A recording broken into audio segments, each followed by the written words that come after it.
wilayah sekitar lingkungan Masjid Jami Al-Mukarramah, segenap DKM pengurus Masjid Jami Al-Mukarramah, Imam besar kita Akhirullah Al-Ustaz Sahlah, beserta pengurus yang lainnya, bapak-bapak, ibu-ibu, jamaah salat subuh Masjid Jami Al-Mukarramah yang saya hormati. Alhamdulillah, pada kesempatan kali ini kembali kita dapat hadir di pengajian rutin kita setiap Kamis ba'da salat subuh. Mudah-mudahan pengajian kita diberikan ilmu yang manfaat, yang barakah, maslahat, manfaat dunia akhirat. Amin ya rabbal alamin.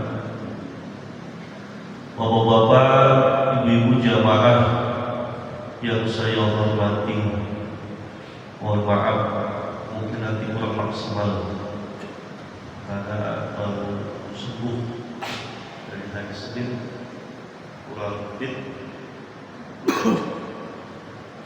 Mohon maaf. Baik, kita lanjutkan kajian kita. Pada pertemuan sebelumnya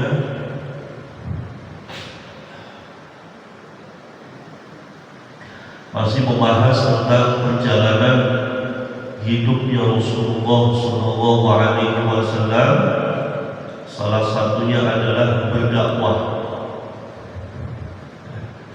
Pada hakikatnya dakwah itu bukan hanya tugasnya para nabi dan rasul saja. Dakwah itu ya tugas kita semuanya. Tapi memang dakwah itu akan lebih mengena apabila yang menyampaikan itu adalah seorang nabi dan rasul, dan seseorang pilihan yang dipilih oleh Allah untuk menyampaikan risalah ataupun ajaran agama Islam.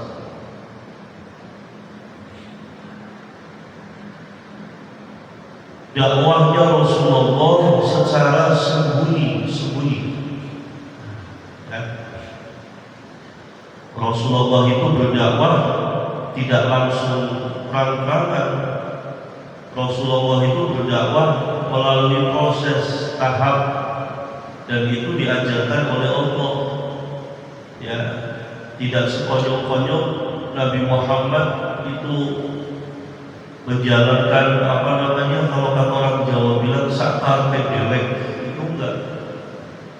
Semuanya itu ya diatur oleh Allah.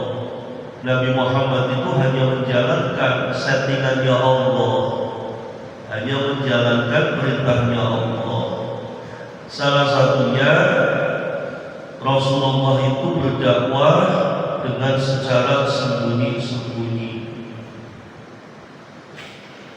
Ketika Rasulullah menjalankan perintah dan menyeru kepada umat agar menyembah dan mentauhidkan Allah, yang mana kepada orang-orang yang bengis, kepada orang-orang yang kasar. Jadi dakwahnya Rasulullah itu penuh tantangan. Ya, salah satunya yang diajak untuk berdakwah itu adalah orang-orang yang kasar, orang-orang yang bengis, yang tentunya adalah menantang. Tapi ada juga yang diajak oleh Rasulullah untuk menyembah kepada Allah, orang-orang yang lembut, orang-orang yang hatinya langsung dilunakkan nama Allah. Itu juga ada.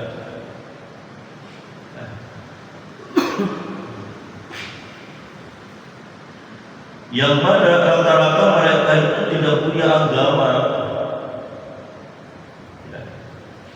kecuali menyembah berhala-berhala yang tidak bermanfaat dan tidak bisa menimbulkan bahaya.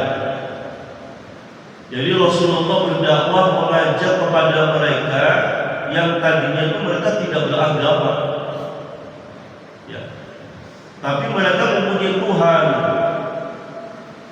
yaitu adalah berhala-berhala mereka yang tiap hari mereka sembah, tiap hari mereka berikan sesajen, mereka berikan makanan yang menurut mereka itu bisa memberikan manfaat, padahal tidak.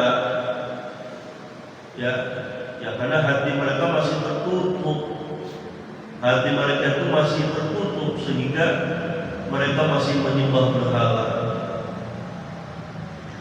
Mereka tidak mempunyai hujah kecuali bahwa mereka mengikuti apa yang dulu disembah oleh bapak-bapak mereka. Jadi rata-rata mereka ketika menyembah berhala itu mereka itu tidak mempunyai dalil, tidak mempunyai hujah.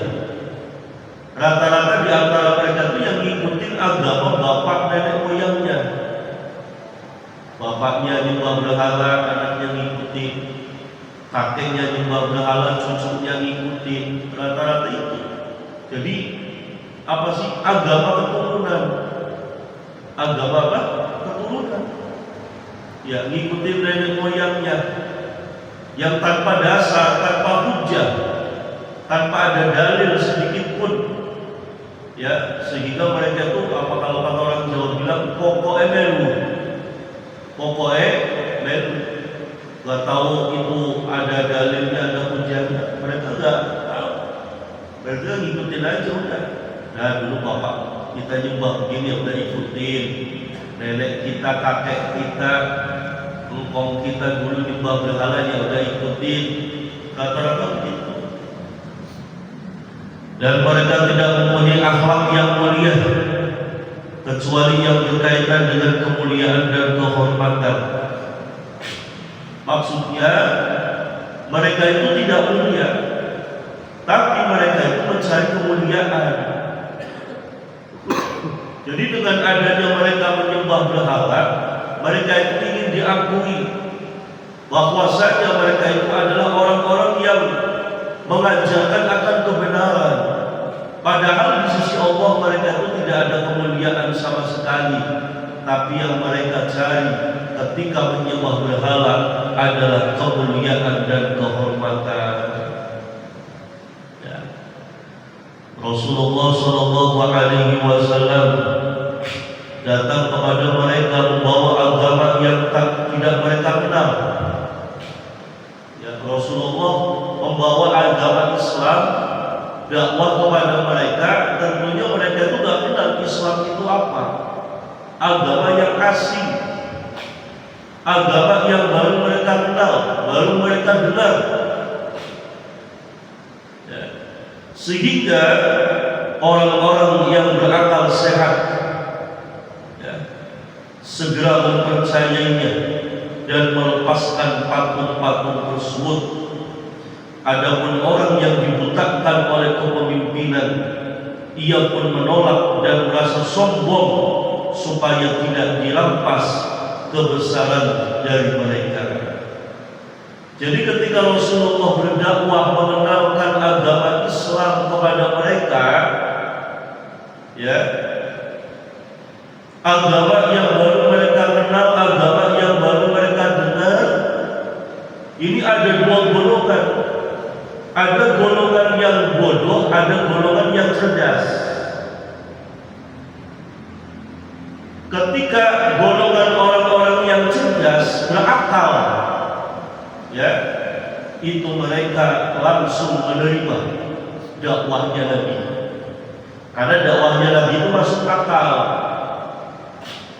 Ya, sehingga mereka itu langsung meninggalkan patung-patung mereka. Kata Nabi, hei, kalian menyembah patung berhala. Ketika kalian menyembah patung berhala, itu kan bisa memberikan manfaat apa kepada kalian? Wong itu yang buat kalian, yang bikin kalian, kalian pula yang sembah, kalian pula yang yakin. Padahal patung tersebut adalah benda mati yang tidak bisa memberikan manfaat sedikit pun. sehingga mereka orang-orang yang berakal langsung menerima dakwahnya Rasul, sehingga mereka meninggalkan berhala-berhala mereka. Ya, itu golongan orang yang berakal. Tapi golongan orang-orang yang bodoh, yang dungu, ya, mereka tidak mau meninggalkan berhala-berhala mereka.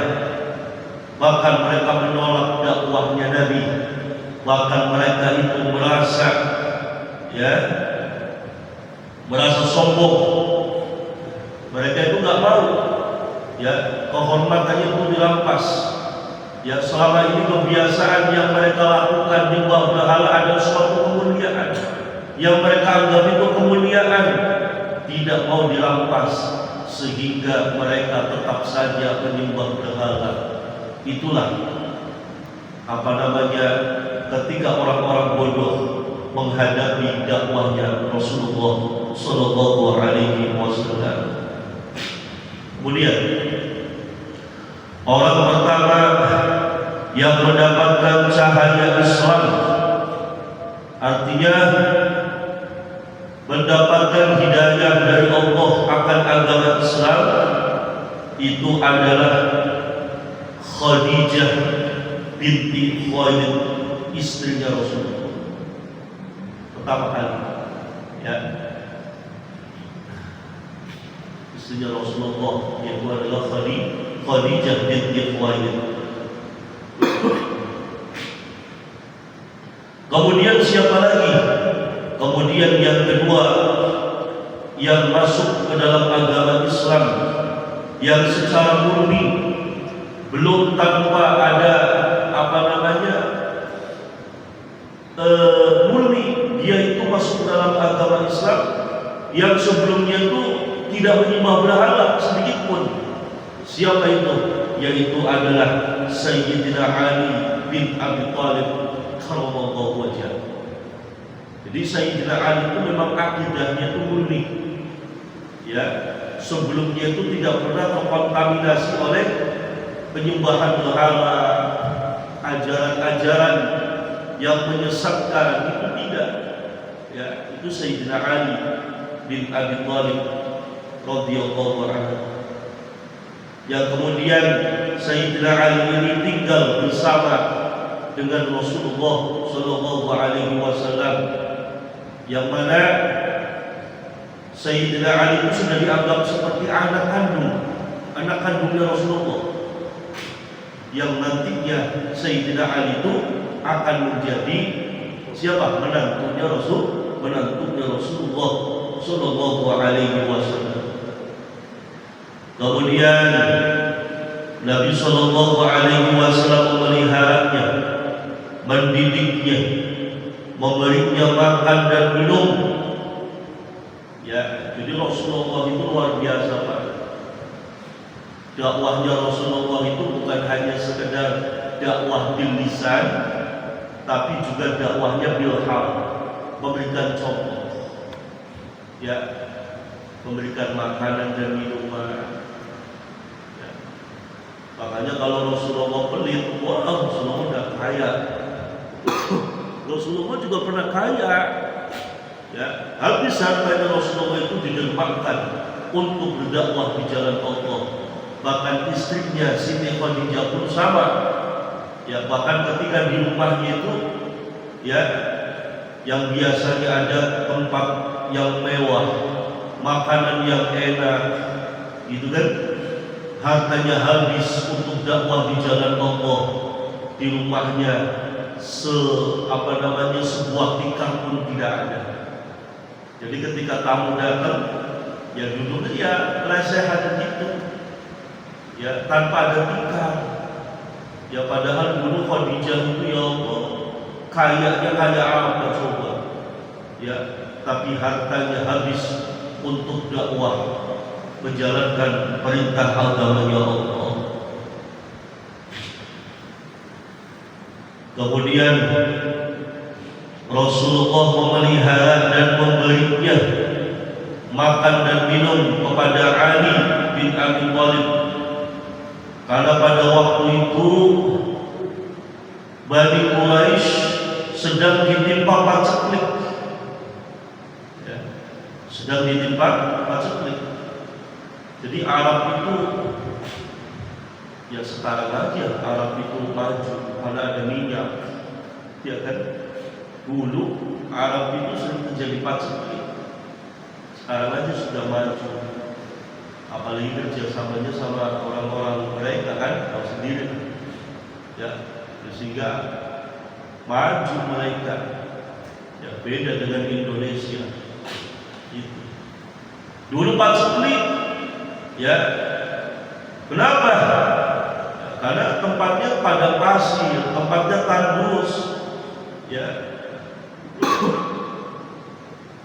Salah satu yang terkena dampak paceklik adalah Abu Thalib radhiyallahu anhu, pamannya Nabi, ya, yang mana Abu Thalib itu seorang miskin, orang yang dia hidupnya pas-pasan dan mempunyai banyak anak, ya. Maka Rasulullah Nabi Muhammad itu sebagai seorang ponakan ingin membantu meringankan beban pamannya. Rasulullah mengatakan, "Wah, sini Wak, anaknya saya bawa Wak. Wak kan anaknya banyak. Sini Wak, anaknya saya bawa saya Wak. Saya urus, saya kasih makan, saya didik, saya ajarin Wak." Akhirnya dikasihlah Sayyidina Ali bin Abi Thalib kepada Nabi Muhammad sallallahu alaihi wasallam. Kemudian Nabi sallallahu alaihi wasallam memeliharanya seperti anak-anaknya, seperti anak sendiri dah, ya, diasuh hingga datang kenabian dan Ali sudah mendekati usia baligh. Kemudian Ali mengikuti Nabi sallallahu alaihi wasallam dalam semua perbuatannya dan tidak ternoda oleh kotoran jahiliyah seperti penyembahan berhala dan menuruti hawa nafsu. Nah, tadi saya katakan Sayyidina Ali itu adalah sahabat yang imannya itu sangat-sangat murni, yang tidak terkontaminasi oleh ajaran-ajaran sebelumnya, ya, berbeda dengan sahabat yang lain. Kalau sahabat Umar, Utsman itu sebelumnya mereka itu, ya, pada menyembah berhala, ya, bahkan melakukan perbuatan dosa, tapi karena hidayah Allah turun sehingga mereka masuk ke dalam agama Islam, bahkan menjadi sahabat pilihan, menjadi sahabat khulafaur rasyidin, artinya sahabat-sahabat pilihan-pilihan. Setelah itu yang masuk Islam yang berikutnya adalah Zaid bin Harisah.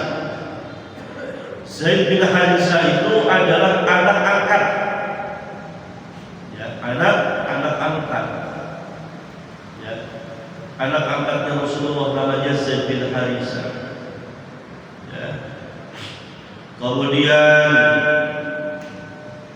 Zaid bin Harisah itu dimerdekakan, ya, diangkat anak oleh Rasulullah, dibeli sama Rasulullah. Kemudian Rasulullah membebaskan, kemudian dianggap sebagai seorang anak, ya, yang nantinya itu bisa mewarisi dan diwarisi, ya. Jadi zaman dulu itu caranya begitu, Pak. Jadi biar bisa mewarisi dan diwarisi, itu mereka dimerdekakan dulu dari perbudakannya. Setelah dimerdekakan dari perbudakannya, ya, kemudian diangkat menjadi seorang anak, ya. Kalau zaman dulu kan pakainya pakai hijab kabul, jadi nggak pakai apa tulisan. Kalau zaman sekarang kan kalau kita mau ngangkat anak harus ada ini kan, iya. Kalau kita mau ke rumah sakit aja, ya, adopsi anak itu harus ada surat hitam di atas, harus ada ini, surat keterangan Kalau zaman dulu enggak. Ya zaman dulu masih belum begitu canggih. Ya. Kemudian masuk Islam pengasuhnya Ummu Aiman. Ya. Mulai banyak nih yang masuk Islam nih. Ummu Aiman. Ya, yang nanti akan dikawinkan dengan Zaid bin Harisah. Ya, Ummu Aiman itu budak bapaknya Nabi Muhammad, yaitu Sayyid Abdullah. Kemudian setelah masuk ke dalam agama Islam, tidak lama kemudian dinikahkan dengan anak angkatnya, yaitu adalah Zaid bin Harisah. Menikahlah. Kemudian yang pertama masuk Islam dari selain keluarganya. Ya, kalau tadi kan keluarga semua tuh, ya, Ayah Ali bin Abi Thalib, Zaid bin Harisah, Siti Khadijah, ya kan? Kemudian siapa lagi? Ya. Sekarang yang masuk Islam yang bukan dari golongan keluarganya, maksudnya orang lain. Ya, dari golongan sahabat-sahabatnya. Siapa mereka? Yaitu adalah Abu Bakar bin Abi Quhafah, atau yang sering disebut Abu Bakar Siddiq radhiyallahu anhu. Abu Bakar Siddiq itu bukan keluarganya Nabi, tapi sahabatnya Nabi, temannya Nabi. Sebelum jadi sahabat, Abu Bakar itu seorang sama-sama pembisnis, pedagang, sama kayak Nabi. Nabi itu kan pedagang juga, pembisnis juga.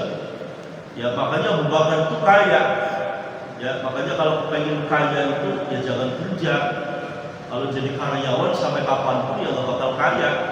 Kalau pengen kaya ngapain? Ya usaha, dagang, bisnis.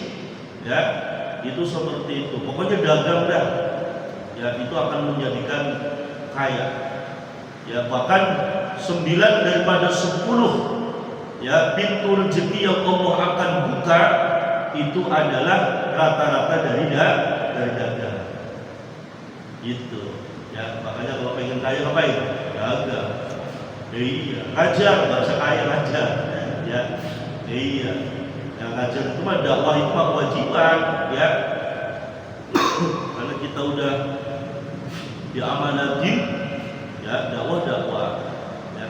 Tapi kalau kepengen kaya harus dagang atau berbisnis dan berusaha. Dan dikit lagi.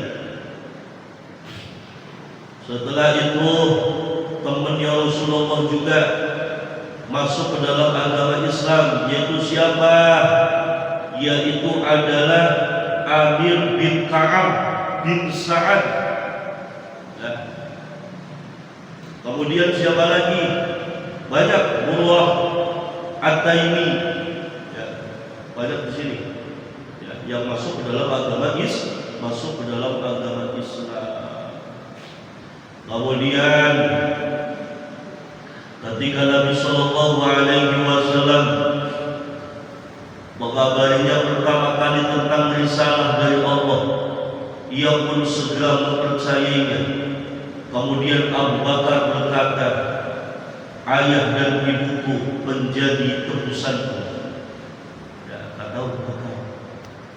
Jadi ketika Rasulullah dakwah mengajak Abu Bakar itu tanpa berpanjang cerita, langsung Abu Bakar itu masuk Islam tanpa tanya dulu sebelumnya, ya, tanpa tanya Islam itu apa sih, agama apa sih, ajarannya bagaimana sih, nggak ada pertanyaan begitu. Ketika Abu Bakar ya mendapatkan dakwah dari Nabi Muhammad, langsung Abu Bakar mengatakan, demi ayah dan ibuku, bi abi wa ummi, demi ayah dan ibuku yang menjadi tebusanmu.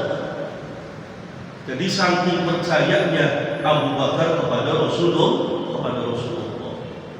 Tapi yang melatar belakangi Abu Bakar Siddiq ini begitu percaya kepada Nabi Muhammad, ketika dakwahnya Nabi Muhammad langsung diterima oleh Abu Bakar Siddiq, apa yang melatar belakangi?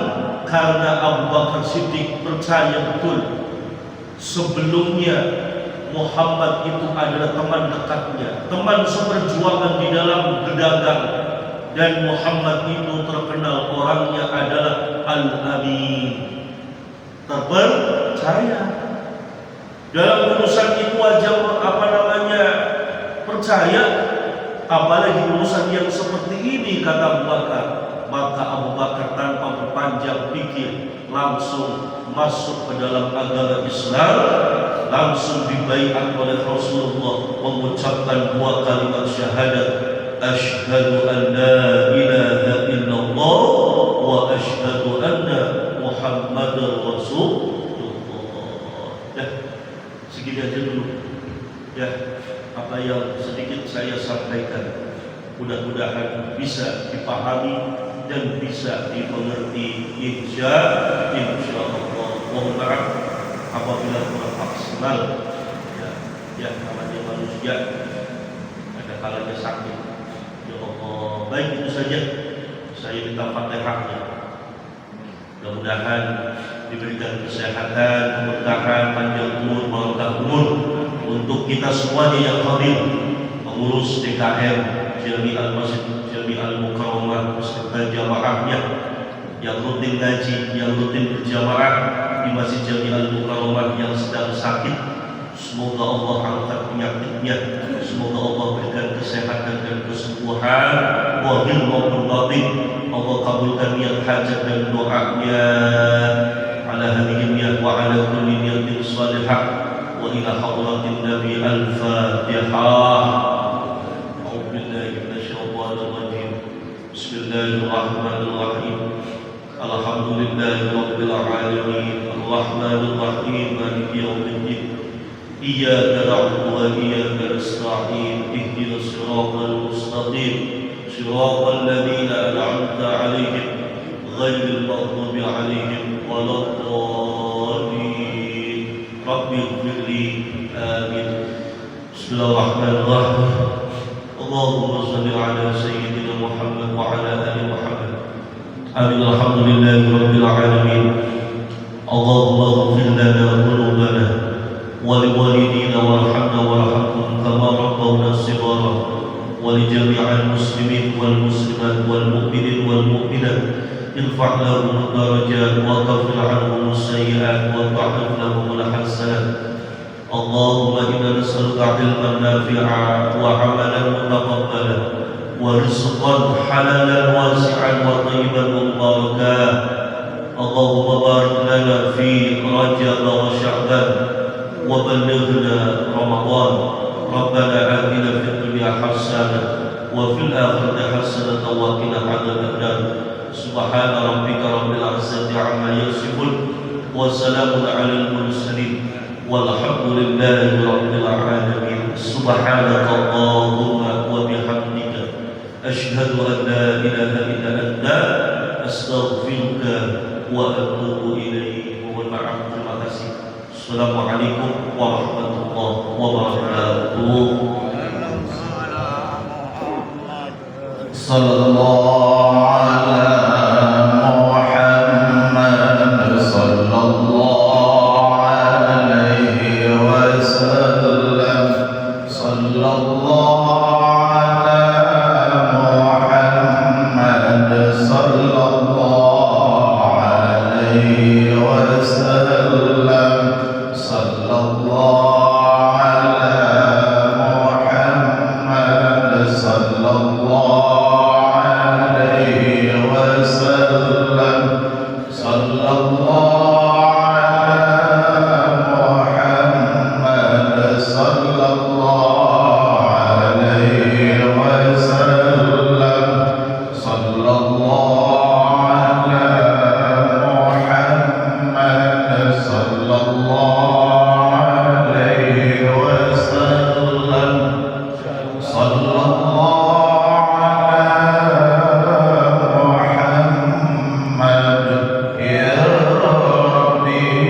Allahumma salli wa sallim